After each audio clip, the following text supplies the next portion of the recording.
West is a Christian constitutional conservative, combat veteran, and former member of the U.S. Congress. He was born and raised in Atlanta, Georgia, in the same neighborhood where Dr. Martin Luther King Jr. once preached, and is the third of 4 generations of military servicemen in his family. After retiring from the Army, he was elected to the United States Congress, representing Florida's 22nd District. A longtime YAF favorite, please join me in welcoming Lieutenant Colonel Alan West.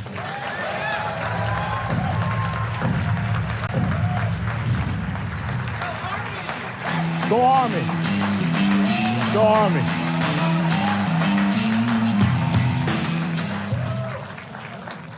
Okay, so I'm not real good at playing air guitar, but that's all right. How's everyone doing tonight? I didn't hear you. How's everyone doing tonight? Okay, let me tell you something. All you folks back there in the back corner, I see you. I see you too. If you fall asleep, you're going to be doing push-ups for the entire evening. All right? We got that? What a pleasure and honor. Thank you so much, Governor Walker, for having me here. You know, you guys are the future. You guys are the reason why we have to stand in the gap to set the conditions for your success. Because this is the longest running constitutional republic that the world has ever known. And now is your time. One of the things you have to understand in life is that adversity is something that you should welcome. And right now we are in some of the most adverse situations that this country has ever seen. But I'm telling you that this is an opportunity for us to stand strong. As it says in Romans chapter 5, verse 3 through 5, trials and tribulations produces perseverance. And perseverance produces character. And true character produces hope. Not hope in man, but hope in our Lord and Savior Jesus Christ. So this is our moment to shine. Now, where are my students here from South Korea?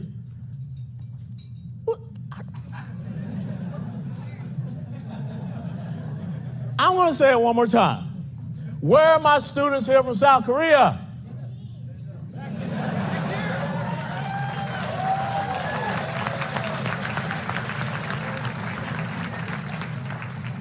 Annyeonghaseyo. Hey, look, this is what I want to share with y'all tonight. I want to share some words to live by. I believe in God the Father Almighty, the maker of heaven and earth, and his one and only Son, Jesus Christ, who was conceived by the Holy Spirit, born of the Virgin Mary, suffered under Pontius Pilate, was crucified, dead and buried. He descended into hell. On the 3rd day he rose. He ascended into heaven and is seated at the right hand of God the Father Almighty, from whence he shall come to judge the quick and the dead. I believe in the Holy Spirit. I believe in the communion of saints, the forgiveness of sins, the resurrection of the body, and life everlasting. Amen. Now, what did I just repeat to each and every one of you? The Apostles' Creed.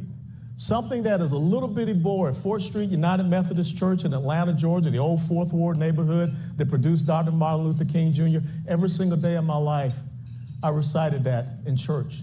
And that's why at the age of 62, I can stand here and still recite that. Because those are words to live by for those of us that have a Christian faith. That's an affirmation of the principles and beliefs that I have. Let me read something else that are words that I have lived by in my life. I am an American soldier. I am a warrior and a member of a team. I serve the people of the United States and live the Army values. I will always place the mission first. I will never accept defeat. I will never quit. I will never leave a fallen comrade. I am disciplined, physically and mentally tough, trained and proficient in my warrior tasks and drills. I always maintain my arms, my equipment, and myself. I am an expert and I am a professional. I stand ready to deploy, engage, and destroy the enemies of the United States of America in close combat. I am a guardian of freedom and the American way of life. I am an American soldier. See, those are the type of words that we have to live by. So regardless of the fact that I hung up my uniform 19 years ago, I still live by this, the soldier's creed. See, you're going to have the opportunity this week to to sit down with some incredible people. And you got to start thinking about what are the words you're going to live by? What will be your creed? What will be the things that when you're 60, 70, 80 years of age, you will still be able to stand up and recite? Let me share with you these words. I believe in the United States of America as a government of the people, by the people, and for the people, whose just powers are derived from the consent of the governed, a democracy in a republic, a sovereign nation of many sovereign states, a perfect union, one and inseparable, established upon those principles of freedom, equality, justice, and humanity, for which American patriots sacrificed their lives and fortunes. I therefore believe it is my duty to my country to love it, to support its Constitution, to obey its laws, to respect its flag, and to defend it against all enemies. That is the American creed. How many people here have ever heard those words before? How many people here have ever heard the American creed before? See, that's why we find ourselves in the situation in which we're in right now, Governor Walker, because we don't understand our own creed, our own principles, our own values, our own beliefs. This creed was written by William Tyler Page in 1917. The United States House of Representatives accepted it in 1918. But the thing is that if no one in this country knows this, then the next thing you know, people can come up, like we just recently had some professors out in California write and say that, well, President Biden, if the Supreme Court comes down with a decision that he doesn't like, he can just ignore it and do whatever he wants. That's a complete misunderstanding. It says that we're supposed to obey its laws. If we don't understand the three branches of government, if we don't understand their separate duties and responsibilities, their enumerated powers, then the next thing you know, we don't have a constitutional republic. We don't have a Supreme Court. We just have an executive that goes out there and does whatever they want to do. Now, you can be guaranteed if there was a president of the United States of America with an R after his name, and there was a Supreme Court that was a liberal Supreme Court, they would not be talking about that. But now, because we have a constitutional conservative Supreme Court that is doing what Article 3 of the Constitution says, to interpret the law, they don't like that. And what do you always hear the other side talking about? Well, everything's a threat to democracy. I think it's really funny that they say I'm the black face of white supremacy. And now, I mean, even the Asians, I mean, think about this. We just had this Supreme Court decision about the affirmative action. Now, Asians are supporting white supremacy. Everything's about daggum white supremacy. From the party that gave us white supremacy. Ooh, I just spanked that butt, didn't I? But that's what happens when you understand your history. That's what happens when you understand your principles and beliefs and values. The same party that comes up, you know, we were just up in Illinois. Well, guess what the governor in Illinois just came up and said? He's going to give driver's licenses to people that are here illegally. Well, what happens based upon the motor voter law from Bill Clinton back in, I think, 1993? If you have a driver's license, guess what you can get to do? So now all of a sudden, should illegals be voting in our elections? But see, if we don't understand our American creed, if we don't understand the foundation of this great nation, and that is the purpose of you all being here today and tonight and this whole week. See, one of the things that the Army taught me, I know, sir, you were in the Air Force, Chad. Air Force guys are real smart. I couldn't pass the IQ test to get into the Air Force. That's why you were a C-130 pilot and I was a paratrooper. You had all those dials and stuff up there. I just had two lights in the back. Red light said I stayed in the airplane. Green light said I could jump out of the airplane, okay? But this week, I want every single one of you to start putting together your 3x5 cards. Start writing down what the principles and beliefs are that you will hold and you will live by. Because if you're not ready to do that, you can't go back on these college campuses and win. You can't do as it says right here. It says that you will defend this country against its enemies. How many people here serve in the United States military? Thank you for your service.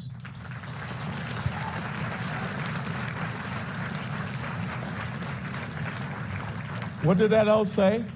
That we will support and defend the Constitution of the United States of America against all enemies, foreign and if you are coming up with ideas that are the antithesis, that are antithetical to us living in a constitutional republic. Oh, first of all, what is a constitutional republic? Well, the other thing that I want you all to start carrying is your Constitution and your Declaration of Independence. It's still the month of July. How many of you in this audience on Independence Day, I don't say 4th of July, that's just a date on the calendar, but on Independence Day, how many of you read the entire Declaration of Independence?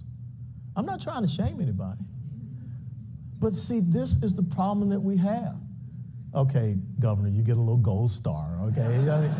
You say, pick me, yeah, I did it. But the importance of this is how can you live in the United States of America and not understand how your independence was declared? Because see, the next thing you know, some goofball from the progressive socialist left will all of a sudden come around and say, well, the United States of America has always been a racist country and it was started in 1619. What a bunch of okay? But the thing is that we don't realize it. We don't understand it. When you talk about here in this America's creed, the consent of the governed, that's how they exist, being at the federal level, the state level, or the local level. It's the consent of the governed. But if the governed don't understand that they're supposed to be governed, and the next thing you know that you're being ruled, because show me where there's an enumerated power that says that the federal government can shut down a private business. Show me where there's an enumerated power where it says that the governor can shut down church. Show me where there's an enumerated power where someone can say to an agency like the ATF, you're going to go out there and overnight turn 20 million Americans into felons because we're going to change the rules about this thing called a pistol brace. That's why I'm challenging you the other thing, the 3x5 cards, and before this month ends, every single one of you sitting here will have read the entire Declaration of Independence. And the important thing about reading the entire Declaration of Independence is that you will find that many of the grievances that Thomas Jefferson articulated in that incredible document are happening today. And it's happening today because we don't understand our creed. We don't understand the commitment to the fundamental principles and values. The Constitution of the United States of America. Take time to read it. You can't call yourself a conservative if you don't understand that you live in a constitutional republic. Two very important things to living in a constitutional republic. Number one is the respect of the rule of law. Number two is the respect of individual rights, freedoms, and liberties. Who did Thomas Jefferson read to get to the Declaration of Independence when he talked about the laws of nature and nature's God? John Locke. Everybody here should say John Locke. Everybody here, if you're going to call yourself a conservative, you got to know who John Locke is. You got to know what natural rights theory is. You have to know about the Second Treatise of Government in 1689.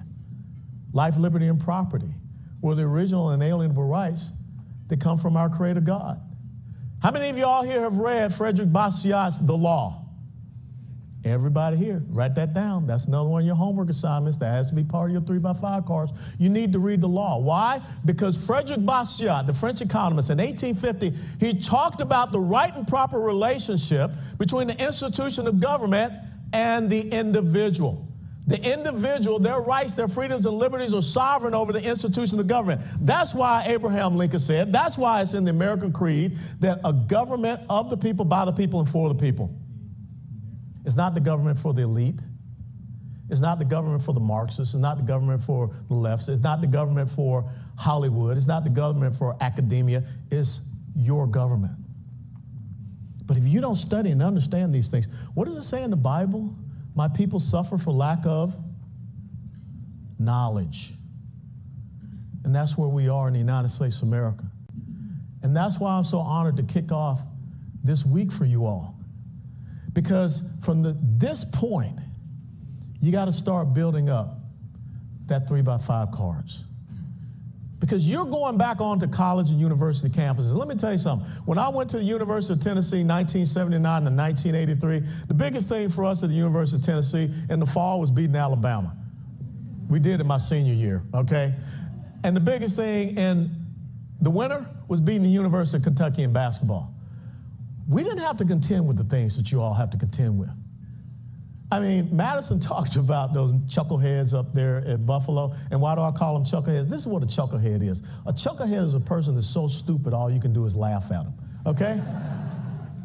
But I want you to first understand, Madison, that those police were not there to protect me. They were there to protect those students from me, okay? Understand that. But think about how insidious it is. And once upon a time, here's a guy born in the inner city of Atlanta, Georgia, in 1961, in a blacks-only hospital. Think about that. Born in a blacks-only hospital. Now, I get invited to go to a college university campus to speak about how America is not a racist country. Because my dad was just a corporal in World War II, I ended up being a lieutenant colonel. I become a member of the United States House of Representatives from a district that was 92% white. The highest per capita income zip code was in the congressional district that I represented, Palm Beach Island. I had dinner with Rush Limbaugh 3 times. America's not a racist country. I got a bachelor's, 2 master's degrees. I was the chairman of the largest state Republican Party in the United States of America, the Republican Party of Texas. But yet I got a bunch of chucklehead kids that are sitting here going to tell me that I'm an embarrassment. They're sitting here going to tell me that I don't know what I'm talking about. This is the environment that you're in. And you have got to be ready to go and show yourself well-armed to be able to, I therefore believe it is my duty to my country to love it, to support its Constitution, to obey its laws, to respect its flag, and to defend it against all enemies. I think it's absolutely absurd that we have young people in the United States of America right now to think that if you misgender someone, and I'm trying to understand this whole thing because I'm glad, 62 genders, where are we up to now? A little over 100? I would have failed because I struggle biology with 2 genders, okay? But the fact that we have young people that are saying that it should be a crime to misgender someone, are you kidding me? It's male, female, man, woman, just same as up and down, good and evil. And I need you all to be able to go out and articulate these things. But you can't articulate these things unless you read, you understand, and you develop your own creed, the creed of your faith, the creed of your service, the creed that you have as an American, those beliefs that you are willing to live by every single day of your life. That's where we are in this country. And as I was telling some young people earlier today, that when they start yelling and screaming at you, you're winning the debate. What they're trying to do is they're trying to get you to self-censor. They're trying to get you to shut up. They're trying to use the same old leftist Marxist tactic of coercion, intimidations, threats, and ultimately violence. And so the important thing is that you don't need to be out on these college campuses running around by yourself. You always need to have your battle buddy.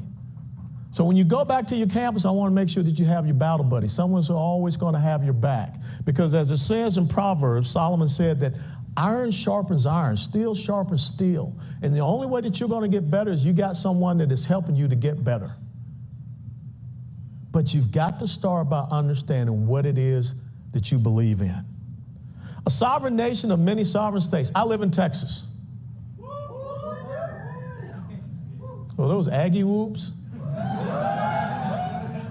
You know, I'm going to the Tennessee, Texas A&M game this year. We're going to whoop y'all. But do push-ups. You don't hiss the old man. No, but I've been to the border 14 times. If you study and understand the Constitution of the United States of America, it says very clearly in Article 4, Section 4, that the federal government is supposed to protect every state in the union from invasion. 5, 6, 7 million people coming across this border from over 150 different countries, that's an invasion. Single military-age males coming across that border, even from China, that's an invasion. The fentanyl that is coming across that border, killing young people all across this country. The human and sex trafficking that is happening, that's all part of an invasion. And when the federal government does not do its duty in protecting us as a sovereign nation and protecting our sovereignty as states, then they're not fulfilling the principles and values and the rule of law. And you've got to be able to articulate that. You know, you can't have people saying that you don't care about people, you're not being humane. Of course you care about people, and of course you're humane. But people have to respect our laws. If we're not a constitutional republic that protects its sovereignty, then we're just a piece of land in between Canada and Mexico, the Pacific Ocean and the Atlantic Ocean. And that's not what we are. We are a sovereign nation. And I want you to think about it. Why are you up in Washington, D.C.? I think that you have a midnight monument tour tonight. When you drive past some of these monuments, think about the men and women that those monuments represent. My dad served in World War II. Drive past that monument.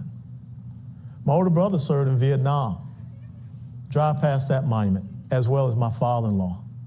I did a year on the DMZ in Korea in 1995. Drive past that monument.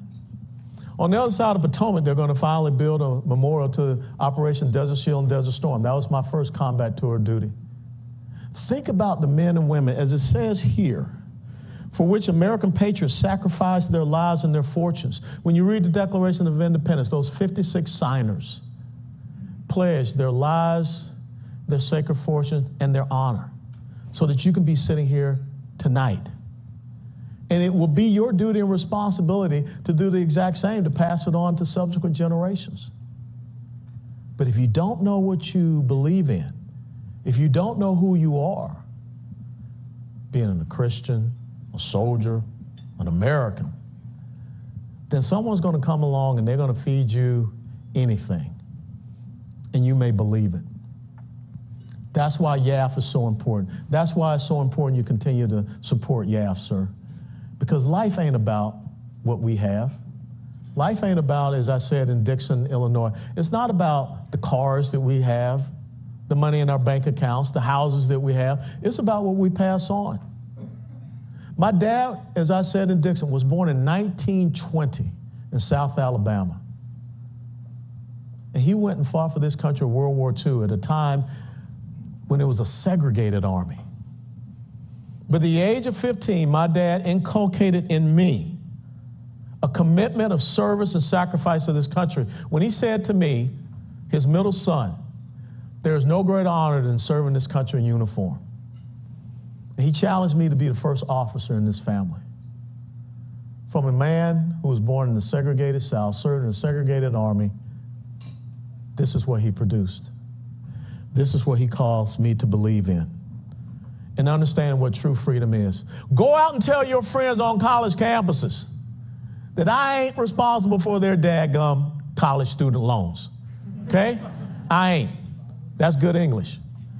I had 2 daughters. I paid for their college. I am not paying for anybody else's college. If you make the decision that you want to go to college, if you enter into a private contractual agreement, then it is a part of your duty and responsibility. But if we don't watch what is happening, we're going to mess around and we're going to start giving out grown-up participation trophies. How many of y'all know participation trophies? They're worthless, aren't they? They mean nothing. What it means is that you sucked. You sat on the bench and someone wanted to make you feel good about yourself. That ain't what it means about being American. American gets onto the field. Americans fight. Americans play the game. My dad told me that if I come to see you at a high school football game, I'm not coming to see you sit on the bench. You do what is necessary to make sure you're a starter. And I'm challenging each and every one of you. In this conservative movement, be a starter. Do not be on the bench. And if there's someone on the bench, help them to be a starter. When you talk about equality, we've got a very interesting discussion about equality in the United States of America right now. Because how does a kid born in the inner city of Atlanta, Georgia, grow up and achieve all the things that I've been able to achieve in 62 years? It's equality of opportunity. Equality of opportunity comes from a good quality education. And how interesting it is that Republicans in the state of North Carolina passed school choice, and the Democrat governor of North Carolina declared a state of emergency. See, this is your money line when it comes to education. Once upon a time, the party of the jackass, that's their symbol, the jackass, and they live up to that symbol. But the party of the jackass, once upon a time, stood outside the doors of education to prevent certain kids from getting inside. Now they stand inside those doors of education, those failing institutions of indoctrination, preventing kids from getting outside. And that is not equality of opportunity. When they talk about equity, that is equality of outcomes. That says that they will determine where you can go and your buy and your leave. In justice, there's only one justice, the rule of law. All this social justice stuff, well, that's just forced indoctrination. That's just this forcible equality of outcomes and equity. See, I don't need anyone to write me a check for reparations because I am no man's slave. I've never been a slave. And that's how my dad raised me. But I want you to understand something, that every single day of your life, you got two choices. You are either going to be a victor or you're going to be a victim. The other side wants victims because that's how they gain power. Constitutional conservatives, Governor Walker, we want victors. That's why you're here this week, to be a champion. But you can't be a champion unless you get onto the battlefield. You can't be a champion unless you understand your fundamentals and your basics. You can't be a champion unless you understand your maxims and you have a creed. You know, at the University of Notre Dame, before they go out onto the field, they slap that sign and it says, "Play like a champion today." I want every single one of you as conservatives to play like a champion every day, because you are a champion. What you believe in is right and true, is time-tested. I don't care if you're from Ireland, from Canada, from the UK, from South Korea, or whatever. The principles that establish the individual and their liberties are the right and true principles that have its basis in true freedom, not dependency. So let me close by saying this. What are the words that you're going to live by? That's what you have to decide in this week. What is going to be your creed as you go forward? That's what you're going to decide in this week. And when you leave from this week, your mission, as it says in Mission Impossible, if you choose to accept it, is to go out and spread that to others. When they stand up and they call you names, keep on spreading that message. When they think they want to spit on you, tell them if they spit on you, you're going to lay them out, first and foremost. Okay? Spitting on you, that's an assault. Okay? You got to protect yourselves. But you keep on spreading that message. When they threaten you, being it a professor, a teacher, another adult, whoever, you call the old colonel. I'm happy to go toe-to-toe with any professor, teacher, or an adult that wants to challenge you on what you believe in. I will never leave a fallen comrade on the battlefield. You all are my soldiers. You all are my comrades. I will not leave you alone. You want me to come out to your campus? Most Ghosh will certainly do it. And I will kick the hornet's nest, and I will have a can of Raid behind my back, and I'll make all of them drop dead. So God bless you all, and thank you. What are your questions?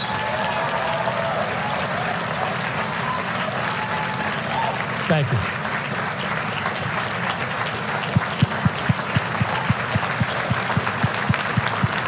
Go get them. Okay. All right. All right, we're going to start the Q&A portion of the event now. The fun If part. you'll line up at the back of the room, there's signs marking where that'll be at. If you can come up, state your name, what school you're from, and a brief question. We're going to start on the right side over there. Always start on the right, folks. Yes, ma'am. Hi, Lieutenant. Thank you so much for being here tonight. Yeah. My question is, as someone who wants to go into constitutional law to defend religious liberty and freedom of speech in this country, what advice would you have or any book recommendations? I will tell you right now to contact a guy by the name of Kelly Shackelford at First Liberty, because they are the #1 institution that defends religious liberty and freedom here in this country. They've argued several cases before the Supreme Court. They're located down in Plano, Texas, and try to get an internship with them. But I will tell you something right now. we can never allow people to take away the very first liberty that we have, which is the freedom of religion and the free exercise thereof. And I will challenge each and every one of you to read Thomas Jefferson's letter to the Danbury Baptist Convention of Connecticut, because when he talked about separation of church and state, he did not mean separating our Judeo-Christian faith heritage from who we are. He meant protecting our faith from the intrusion of government. So thank you. Thank you so much. Yes, ma'am.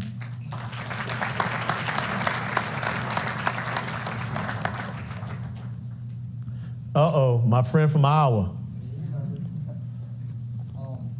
I'm Evan Deal. For everybody that doesn't know me, I go to the University of Iowa. I'm in the military as well, so I guess my question to you, we've talked about it before, but you know how the numbers are like really, really decreasing for like military? Yeah. Like every branch is feeling it. So I guess like, what are your thoughts on that? Why is this happening, and what is a solution to fix it? Well, the solution is that we got to get someone different in the White House. The number one most important responsibility of the President of the United States of America is Commander-in-Chief. And when you look at what has happened with our military readiness, it's being sacrificed over this leftist wokeness. And so the all-volunteer force is 50 years old this year. And the last 2 years is the first time that we have not consistently been able to meet our recruiting goals. And why? Because you look at what's going on. I mean, I spent 2.5 years in Afghanistan. That hurt me when I saw the way that we left Afghanistan, how we restored the Taliban back into power. When you look at the fact that we're not focusing on our operational capability and capacity, I mean, we got B-2 bombers that have been, what they call it, told to stand down. We've had F-35 fighter aircraft that are only like 55, 60% readiness. We've got, in the United States Army, we don't have full brigade combat teams. The United States Marine Corps does not have enough amphibious assault craft to conduct an amphibious operation. So we're not focusing on the core competencies and missions. And furthermore, you got young men and women that they don't want to be part of this woke military where cultural Marxism is the number one emphasis. How can you have an effective military force if you tell my Air Force brother here that he is bad? He's an oppressor because of his skin color, and you telling me I'm oppressed because of my skin color. How do you expect me to get on his C-130 and conduct a paratroop operation when I'm looking at him and I'm thinking he's a racist? You don't build a cohesive force that way. And electric vehicles, give me a break. What are you going to do in the middle of a tank battle? Oh, time out, man. I'm sorry. I got to recharge my tank. Can you not shoot at me? Okay, that's the most insidious thing I ever heard of. Those are the type of things that are happening. But you know something else? The Secretary of the Army, Christine Wormuth, just came out 2 weeks ago, and she said she does not want to recruit soldiers from families who have generational service in the military because she does not want to perpetuate the warrior ethos. So what are we going to do? We're going to go on the battlefield. We're going to hand out daisies, okay? And so it is all about the civilian leadership. It's got to be changed. And Lloyd Austin, the current Secretary of Defense, I served with him at Fort Bragg. I don't know about this new Fort Liberty thing, but I was at Fort Bragg with him. And the audacity to send a memo out to female soldiers, sailors, airmen, Marines that they have to be prepared for biological males to use bathroom facilities with them. Our focus is totally off. That's why 2024 is an important election. That's why you young people, how many of y'all are going to be voting? There, I like that. Your vote's so important. All right? Always a pleasure talking to you. Mine. Yep. Good evening, Lieutenant Colonel West. Evening. I'm Daniel Levy. I'm becoming a sophomore at Embry-Riddle Aeronautical University. Down in Daytona Beach? Prescott, sir. Okay, I've been to Prescott. Yeah. In 4 years, I will commission as a second lieutenant in the United States Air Force. Talk to that guy right there. And going off of that, how do you suggest I deal with the woke culture that has been brought about in the entire military in the last 4 or 5 years? When are you going to commission? It'll be in 4 years, sir. Hopefully we won't have these fools in the White House and these knuckleheads out there so you don't have to worry about it. We'll get back to what needs to be done. But, you've got to stand up for what is right and what is true. You know, there is something in the military that you do not have to follow orders that are not ethical, that are not legal, that are not moral, and that are unconstitutional.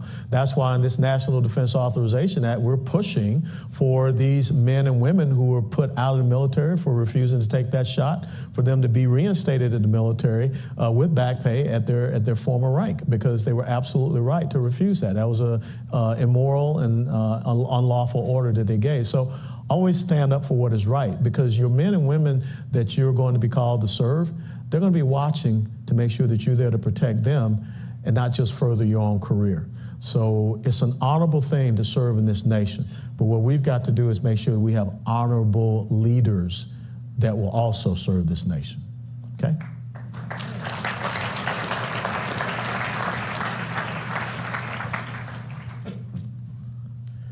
Oh man, these guys this is like military. Put your toes on the line. Good evening, sir. Good evening. I hope to serve in the Department of Defense one day. I'm wondering how you would best advise that I help our troops in the current state that they are in. You help the troops if you are a civilian serving by serving them. There are two types of people in the Department of Defense. There's war fighters, and there are the people that support the war fighter. Not an ideological agenda, not a political agenda. You make sure that the war fighters get what they need to be successful, as I said in the Soldier's Creed, to close with the enemy in close combat and defeat them and destroy them. That's your number one goal and mission. I don't care if you're a finance officer or whatever. That's your goal and mission, to support that war fight. Hey, young man back there with the green bow tie, with your head back and you're falling asleep. Right there, tap him on the shoulder. Yeah. Yeah, you. Yeah, come here. Come here. Yeah, come on. Yeah, hey, if you're brave enough to fall asleep right in front of me, come here. Come on. Come on. Come on. Step up here. Okay. Now, what did I say? If you fell asleep, you had to do what? Some push-ups. Okay, I'm going to do them with you this time. Yes, sir. All right. We're gonna do 20. All right. Can you do 20? Let's do it. All right, we're gonna do 20. All right, get on down. All right, here we go. All right, you ready? Yes, sir. 1, 2, 3, 4, 5, 6, 7, 8, 9, 10, 11, 12, 13, 14, 15, 16, 17, 18, 19, 20.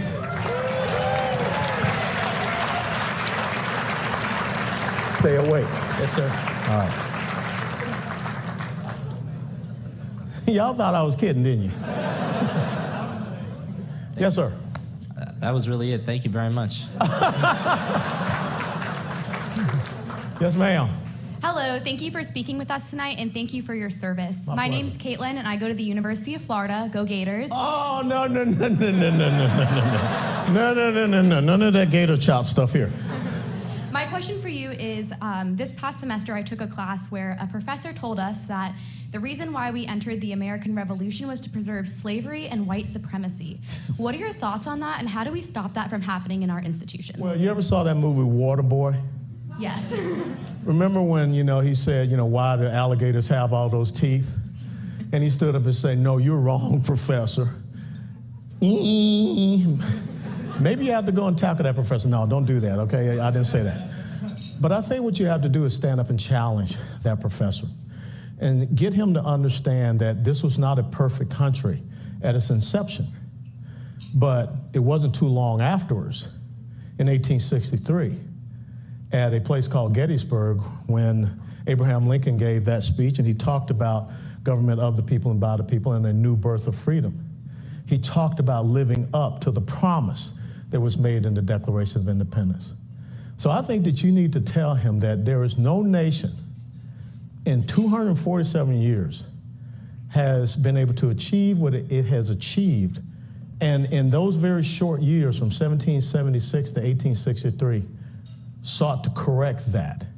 And then you tell him basically the party of systemic racism is the party of the jackass. the party that did not support the 13th, 14th, nor 15th Amendments, the party of Jim Crow, the party of segregation, the party of poll taxes, literacy tests, lynchings, and everything. Tell them that the only president that ever showed a screening of a KKK movie in the White House was a Democrat president by the name of Woodrow Wilson. And now they're the party of the soft bigotry of low expectations. That the longest filibuster in Senate history were Senate Democrats filibustering against the Civil Rights Act of 1964. That the Civil Rights Act of 1964 passed because of Senator Everett Dirksen and Senate Republicans. So you just beat him about the head and shoulders with the truth. And everything that I just told you, you should have it on a 3x5 card. So that when they say that foolishness, you can just whip out your card and you can say, this is what Colonel West told me. And then you tell him, you're wrong, Professor.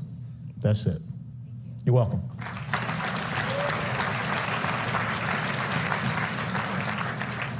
Hi. First of all, thank you for being here and thank you for your service. No, I had to be here or else Governor Walker would have gotten in my knickers, but thank you all for being here. My name is Madeline McCampbell. I attend the University of Tennessee, Knoxville. Go Vols. On the top, you'll always be. Okay. My question for you is, you mentioned that you grew up in the Methodist Church. Yeah. So I'm sure that you're very familiar with the division regarding the it's LGBTQ horrible. Community right now. Yeah. My own church is dealing with it. It's been very hard on people. Yeah. So my question for you is, what do you think allowed for that politicization of our religious institutions, and what do you recommend we do to avoid that division in our home There's churches? a great book out there called Woke Jesus, and I would suggest you guys read that book because, you know, the devil is very smart. And he figures the best way to go after us as a Judeo-Christian nation is to go into the church. And so when you see these rainbow flags and all these things flying in churches, when you see, you know, when you had black pastors that brought Stacey Abrams up on stage and prayed for Stacey Abrams. You know, the woman that said that abortion is like a budget line veto, you know, if you know, you're struggling with finances. You know, we can't support these things. Go and read in Romans 12:2, I believe, and it says that we, the church, we're not supposed to conform to the world, but we're supposed to transform it through the renewing of our minds. And too many of us in the church are conforming to the world because we want to be liked. We want to be popular. I think it's 2 Timothy chapter 4, verses 2-5 says that you're supposed to preach the word in season and out.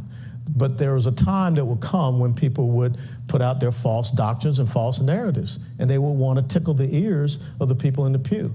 And so many pastors will come back and say, well, you know, I can't go talking that political stuff, you know, because I got to protect my 501c3 status. When you show up before the Lord, pastor, and you can tell your pastor this, God ain't going to ask you about your 501c3 status. God is going to ask you whether or not you preach the word. And so I'm telling you right now that our Judeo-Christian faith heritage is under assault. And what the left is doing is creating a new religion, this gender dysphoria, this climate change religion, everything. Because what they're seeking to do, and too many Christians are buying into it, is they're trying to undermine the omniscience and the omnipotence of God. If God wasn't smart enough to get man and woman right, male and female, Adam and Eve, if God is not the one that really does control our weather, and it's us, we can choose where we want to be, then how can God get this whole thing about endowing you with inalienable rights correct? This is the mentality of the other side. That's why this week is so important for you to fine-tune your ability to articulate these things and win that argument. There is some serious problems in churches in America right now. We cannot conform to this, and we have got to be scriptural. Yes, we love people as Christians, but we cannot embrace the sin of this world. You're welcome. Good evening, sir. Evening. My name is Brian Blowers, and I'm from Texas A&M University. I know. Talking about the culture and the administration that we currently have, how can we respect the laws if they do not respect our rights, freedoms, and liberties, as you talked about being a constitutional republic? Well, I think that's why it's so important you understand in the Constitution that the very last amendment in your Bill of Rights is the 10th Amendment. And it talks about all of those powers not specifically delegated to the federal government are reserved to who? To the states and to the people. Okay, we're the bottom line. What did I say in the American Creed? Government of the people, by the people, and for the people. So we have got to be better educated. We have to be better at standing up and pushing back and saying, not going to do it. And we've got to have strong governors. We've got to see more people running for city council, school board. Okay, we're finally waking up to school board and the importance. County commission. We need to have constitutional sheriffs out there. There's a great organization called Constitutional Sheriffs and Police Officers Association, because that's where the roots are. Tip O'Neill was right with one thing: all politics are local, and we got to start at the local level and building up. We cannot have, executive order rule. We're supposed to be governed. And it's supposed to happen through the legislative branch, through the executive branch, and interpreted by, Marbury versus Madison, 1803, the Supreme Court. So it's so important that we understand our rights as individuals in this constitutional republic. Okay? Thanks, sir. Thank you. Go get them. Gig them. Oh, my other buddy from Iowa. Hi, I'm Jasmine Jordan from the University of Iowa. Go Hawks. And so I was wondering what we can do to immerse the campus community in the indispensable creeds and founding documents when we have a lot of politically and religiously apathetic as well as fearful students, or students who will see reading these documents as more homework. Well, then ask them what it's going to feel like when they're living under tyranny and totalitarianism. Because it only takes you maybe, and I'm from Georgia, and I went to the University of Tennessee, so maybe I'm a slow reader, but it only took me about 5 minutes to read the entire Declaration of Independence. Now, if you're telling me you ain't got 5 minutes, okay, the time that it takes you to walk down and get a 6-pack of beer, okay, y'all know what I'm talking about, then you don't know what it means to be an American. Now, there's a young man and young woman somewhere out there right now standing watch for 13, 14 hours. There's some special operator getting ready to go on a combat mission. And their cycle for a combat mission preparing is like 36 hours. And you telling me you can't give me 5 minutes to read the Declaration of Independence? That sucks. Now, I'm not laughing. This is serious. That's why we're losing our country. Because the other side wakes up every single day thinking about what they can do to destroy this country. And if you're sitting here and telling me that you know people that can't give 5 minutes, then they don't deserve the sacrifices that people have made. So that's what you do. You look at them, eyeball to eyeball. And maybe you need to grab them by the cojones, as we say, and you need to squeeze. And you tell them, you find your guts. Because too many people have died for this country, for you to say you are scared to just stand up for truth. That's why they think they can win, because of the exact same thing that you just said. Now, how many people here want to get into the fight? No, y'all ain't ready. How many people here want to get into the fight? Because that's what this is about. The history of Marxism and communism and socialism. I've been on the other side of the wall to East Berlin. I will not live like that. You should be committed not to live like that. These young people here from Korea, they know what's on the other side of that DMZ. We should not want to live like that. If you can't find 5 minutes, my God, what does it take? That's all I got. Thank you. Hi, my name is Zoe. I am going to the University of Colorado in Boulder, and it is... Tell Deion Sanders I say hello. Yeah, Boulder is definitely the California of Colorado. It's very different from where I grew up. I didn't grow up in a super conservative area, but it was kind of even mix. Anyways, so at my school, I've experienced some different scenarios. I'm doing a double degree in business and also vocal performance. And within the arts, obviously, there's a lot more liberalism. And I had a scenario happen where my teacher pulled me aside outside of class to have a 20-minute conversation in her office because I basically quoted MLK, and I said, we were talking about what we want to see in our group, I guess, and I just said, I want everyone to treat each other as individuals. I don't care where you came from, how you identify as, whatever. I just treat everyone as an individual. And after saying that, my teacher sent me an email saying, hey, we need to have a conversation. I kind of knew what it was going to be about. I went into her office. We had a 20-minute conversation, and she told me how I might be racist because I believed in individualism instead of collectivism. No, she's a socialist because she believes in collectivism and not individualism. Well, yeah, and so then she went on to talk about how I'm privileged because of the color of my skin, not knowing anything about my background, anything that had happened in my life or hadn't happened. Anyways, little did she know that I recorded the entire 20-minute conversation.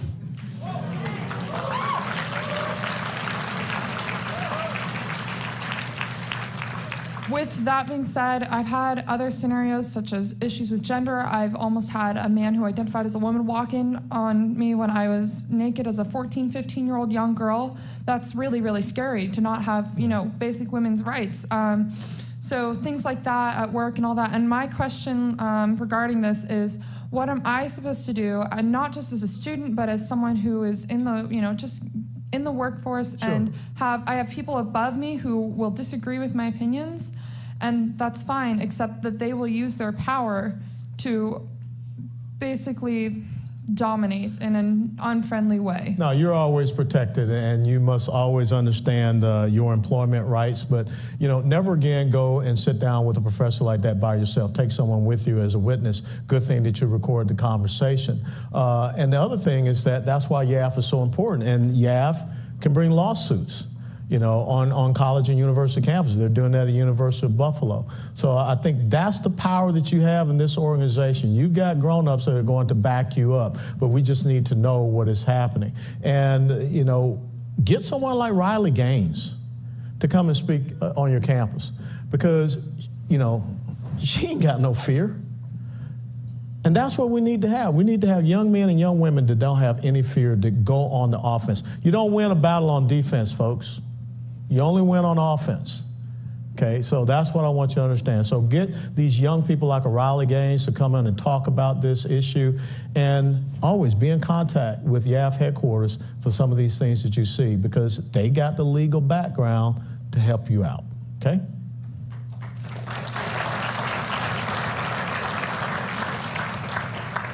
Good evening, sir. Good evening. My name is Scott Wilbur, and I'm a rising junior at Utah State University. Okay. And as a fellow conservative Christian, I've noticed that Christianity has now fallen into the predations of racial essentialism, especially in Utah. It's a serious problem. Since we can't, as just a member in our church, write epistles and tell them exactly what they're doing wrong, or we can't come from a high authoritative standpoint, how are we supposed to communicate that this dangerous idea of compassion, guised as compassion, but actual critical race theory is being poured into our religion and is corrupting it from the inside out? In heaven, there are no races and religions and colors. That's what you tell people.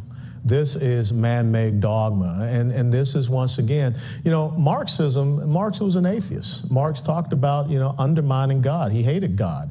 So why would we succumb ourselves in the Christian church to caring or listening to anything about the doctrines and philosophies and theories of Karl Marx? I mean, he said that religion is the opiate of the masses. So what socialists and leftists want to do is try to promise some type of utopia here on earth, instead of people having a faith in something higher than man himself. So I will tell you that, yes, you should write epistles to your elders and tell them that you are going against the basic construct of Christianity. Because when we get to heaven, you're not going to know that I'm a black guy. I'm just another soul celebrating our Lord and Savior Jesus Christ and being there and worshiping him. So remember what Dr. Martin Luther King Jr. said.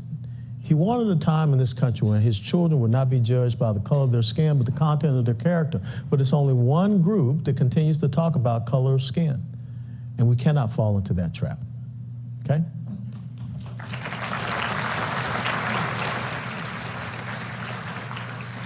Good evening, Lieutenant. I'm a rising freshman at UNC Chapel Hill. Okay. The Supreme Court case school, yeah. Yeah, I know. Yeah. Well, my question for you is, I'm sure you're familiar with Jim Jordan's weaponization committee. Yep. And I wanted to know, last year I wrote a thesis paper on the weaponization of the Department of Justice, and I see it as an extremely problematic issue today. I wanted you to know your thoughts of, can this committee do real help in America, and what are some other ways to stop the abuse of power, namely in the FBI?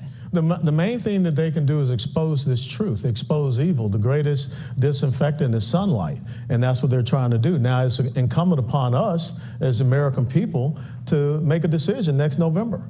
Because if you continue to vote for this, I think it was Benjamin Franklin that says sometimes you get the government you want, other times you get the government that you deserve. And if we vote affirmatively to have this, we're going to deserve even more of it. And so if we don't have a change in leadership up here in Washington, D.C., so that we can eradicate the bureaucratic administrative state that we have and clean out Department of Justice, Defense, IRS, I mean, you name it, all of these institutions, then we're going to continue down this path where government will be weaponized. If there was one thing that I could say to President Trump, if he was sitting right here where you're sitting, Joseph, I would say to President Trump, the mistake that you made, you did not realize how deep the bureaucratic administrative state was. It's not just the cabinet level, it's 7 or 8 levels down. Barack Obama purged senior military leaders, and look at what we got. And Eric Holder was a very political attorney general. So they set the case during the Obama administration. And for whatever reason, when we get the opportunity to be in control of this mechanism called the federal government, we try to play compassionate and nice and everything like that. You know, there's no time for that now. As Barack Obama once said, you don't bring a knife to a gunfight. That's what he said. But what we do is we bring a plastic spoon to a gunfight. That ain't gonna work unless you're real good with a plastic spoon, like you're Bruce Lee or something, okay? So we have got to, when we get in charge, we have got to abide by the rule of law, and we got to hold people accountable. Merrick Garland is not going anywhere. Even if we were impeach them in the House of Representatives, and the House of Representatives basically serves as a grand jury, the trial occurs over in the Senate. Chuck Schumer is not going to impeach Merrick Garland, Christopher Wray, anybody, Alexander Mayorkas. So all we can do is expose all of this corruption and all of this unconstitutional activity, and then we got to make a decision as an informed electorate next November.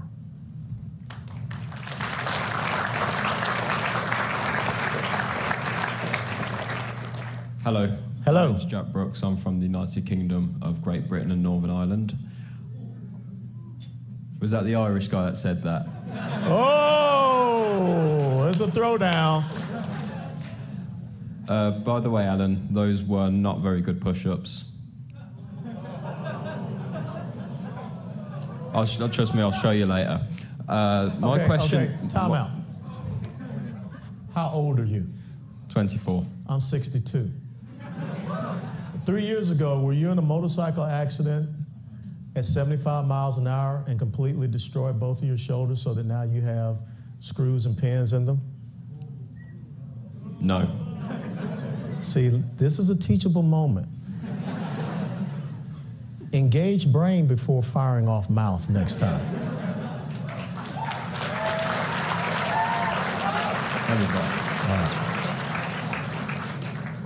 Valid points. Would you say that, given that we have to have mental resilience and spiritual resilience, that one of the ways to develop that is through physical resilience and the importance of it? All of that fitness goes together. You know, mental, spiritual, emotional, and physical fitness go all together. You know, I got up this morning, I knocked out 4 miles. I did my best at doing my push-ups after my 4 miles. Maybe you'll be there with me next time. But anyhow, you know, I continue to do that because that's my time when I can be at peace with the Lord, when I can talk to him. And I think that when you talk about trials and tribulations producing perseverance, you can't have perseverance if you don't have spiritual fitness. And you cannot win on this battlefield unless you have mental fitness, intellectual rigor. So all of those things go together, absolutely so. If I was up here as a retired Army lieutenant colonel, I had a big old belly, and I had long hair, and you would say, what kind of colonel was that kind of guy? And so people will judge you by what they see.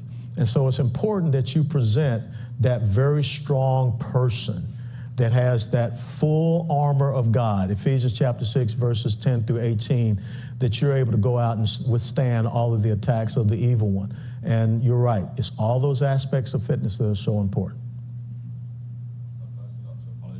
I did not. You did not know. That he was not in the next. You did not know. You did not know. But next time, Google it. And you know what? You can look at the pictures. It was 3 years ago on Memorial Day weekend. I got hit on my motorcycle going 75 miles an hour on I-35 in Texas. I should not be here, but only by the grace of God am I standing here. So I will try to do better on my push-ups, but it kind of hurts the old man, okay? This will be our final question. Oh, final question. Final Jeopardy. And I'll hang around. I'll talk to you guys. Okay, you guys got first dibs.